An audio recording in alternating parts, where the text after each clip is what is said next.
Hey, what's going on, guys? It's Moto, and I've had a lot of people asking in my comments and in my DMs how fast the TW200 is, specifically the 2021 model. And I can tell you right off the bat, there hasn't been much changes in this model almost since 1987. So most of the bikes are going to be around the same top speed, but I'm going to show you anyway. I'm on the side of Interstate 95. The only mods I've done to this bike, nothing performance-wise, so it shouldn't affect the top speed at all. But I have added a rear rack, some handlebar risers and handlebars, the rigid LED pods, and foot pegs. But other than that, the bike is 100% stock. Like I said, it's a 2021 Yamaha TW200, and let's see how fast this thing can go. And just for reference, I have this speed app open here, and this uses GPS. I know there's a lot of people that say the speedometer on the motorcycle might be a little bit off, so I went ahead and put this on as well. But let's see what it does. And just to give you guys some reference, as we slide the back end out a little bit, I am about 5'9", 5'10" on a good day, and I weigh about 180 pounds. So yeah, that will hopefully give you an idea of just how fast this bike will go with you on it. But let's take it for a spin.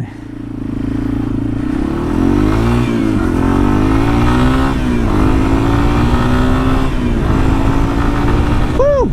It is cold out today.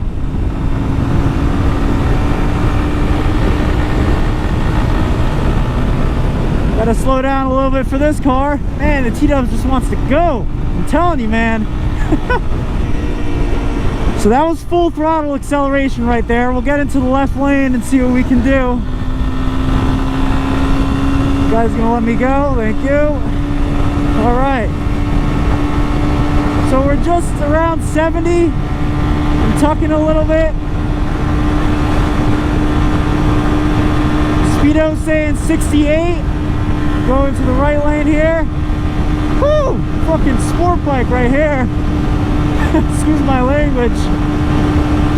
Yeah, so it looks like we're maxing out on the speedometer at 70 and then 68 here on the speedometer on my phone. So we'll get off this exit and we'll go again. Woo! So believe it or not, that is actually the first time I've taken this on I-95. I've taken it on 684, which is another road near me, but never 95, and it's an interesting experience. All right, let's spin around and go for round 2 on the T-Dubs. Got a little bit of acceleration going. It only has 5 gears, so it's a little limited on the highway. It kind of revs up a little bit. Wouldn't recommend going super long distances on the highway. You don't want to mess up the engine, but I can certainly handle it. Aston Martin, T-Dubs can handle that. That's no problem. Oh, another thing I forgot to mention is I'm about sea level here in Connecticut. I live pretty close to the coast. Actually, you could probably see the water over there. So that might affect the speed a little bit because it is carbureted. You know, the higher up you go on the mountains, it might be a little choked, so but it should be relatively the same. All right, getting back on the highway. See if we can catch up to that Aston Martin. All right, we'll head over to the left lane again. We'll start our tuck. I'm in 5th gear.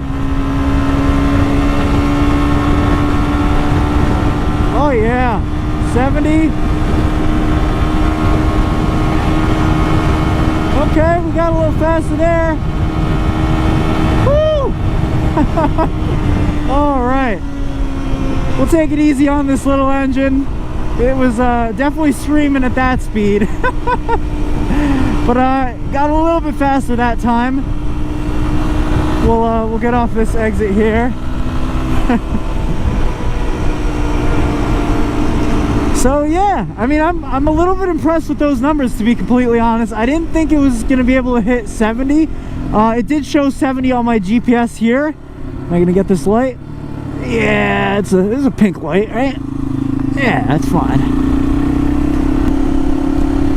So off the highway now. I'm honestly pretty impressed with that. I hit 70 on this, and I think it was like 73 or 74 on the TW200 dash, so pretty similar. You know what, we'll go right here. And I'm honestly a little bit surprised with how fast this bike was able to go. I was expecting like 60, 65-ish, but 70, not bad. Not bad for the little T-dubs. Now, while I got this speedometer on the bike, I'll do a little bit of urban acceleration, if you will. You know, a little around town, what it's like. Keep in mind, this is basically full throttle when I'm doing this. But, nonetheless, it still gets up and goes. Maybe a little bit slower than my 1200S Monster. But, it does the job. It's fun because it's so light, so it's so easy to flick around and you don't really have to worry about it. It's awesome. You're not manhandling the thing. Oh, there's a car here. Thank you.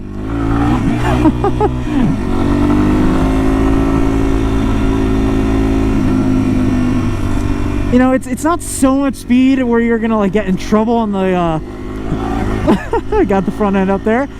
It's not so much speed where you're gonna get in trouble on the road. You know, you're not gonna be doing so fast super bike speeds or whatever, but it's still plenty fun. And for around town, this thing is a blast. It's so light.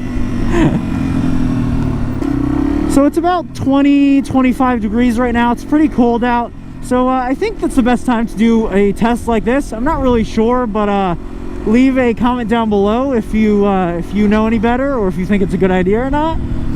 We'll pull in here and just do a little walk around on the bike. Make sure there's no ice. And we'll park right where it says no parking. How about that? All right. Perfect. Right by the water here. Let her cool down a little bit. So, oh, we got a learner driver there. Yeah, don't look what I do. I'm not a good example. So there you have it, guys. The 2021 TW200. It'll do about 70 on the highway, according to the GPS, and like 73, 74 on the actual speedometer. I'm pretty impressed with that. You know, it's a 196cc engine, so you can't expect much more. But it'll be plenty fast for around town. It'll be plenty fast for off-road, at least for me. Hi. And obviously, I'm no motocross racer or anything like that. So, you know, for those guys who have these European, 300s and they're two-strokes, you're not going to get the same amount of power by any means. But what you will get is the reliability, and you're going to get a light bike that's a lot of fun. It may not be as light as your 220-pound dirt bikes or your enduro bikes, but for a dual sport that's fully equipped to go on and off the road, you can't complain. If you're in the market for a TW200, I highly recommend checking them out, going to sit on some of them. They're a blast to have. It's a cheap bike to own insurance-wise, and just, even buying the bike itself and the aftermarket accessories is relatively inexpensive, especially when you compare it to some of these other motorcycles like Ducati, or, even like an R1 or something like that is going to be a lot more expensive. But if you like this type of video, please subscribe and hit that like button. That lets me know that I'm doing a good job. If you have any comments, questions, or concerns, definitely leave a comment down below. And you can always check me out on Instagram at Mostromoto. I post pretty frequently there, and you can also ask me questions there as well. But as always, thank you guys so much for watching, and ride safe.